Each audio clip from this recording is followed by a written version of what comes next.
Holidays-nale, adu namma GT Holidays da. GT Holidays, South India's #1 travel brand. You know you are special when you're with GT Holidays.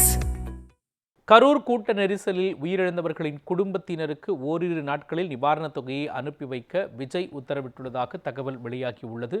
இதுகுறித்த முழு விவரங்களை நமது செய்தியாளர் பார்த்திபனிடம் கேட்கலாம். பார்த்திபன், குறிப்பாக நிவாரணம் வழங்குவதற்கான நடவடிக்கைகளை விஜய் எடுத்திருப்பதாக தகவல் கிடைத்திருக்கின்றது. இது குறித்த முழுமையான விவரங்களை நீங்க பதிவு பண்ணலாம். மோகன், அதாவது கடந்த 27ஆம் தேதி தாவேக்கா பரப்புரையின் போது கூட்ட நெரிசல் சிக்கி 41 உயிரிழந்தன.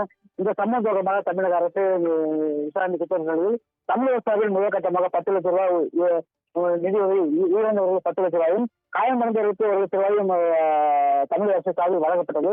எனவே தமிழகத்தில் மட்டுமல்ல பல்வேறு காங்கிரஸ் சார்பிலும் இந்த நிதி வழங்கப்பட்டது. கரூர் மாவட்ட உயிரிழந்தவர்களுக்காக கரூர் மாவட்ட கூட்டுறவு சமூக உறவினர்களிடம் தற்போது அந்த கரூர் மாவட்ட தாவேக்கா சார்பில் 90% வங்கி கணக்கு விவரம் சேகரிக்கப்பட்டு வருகின்றன.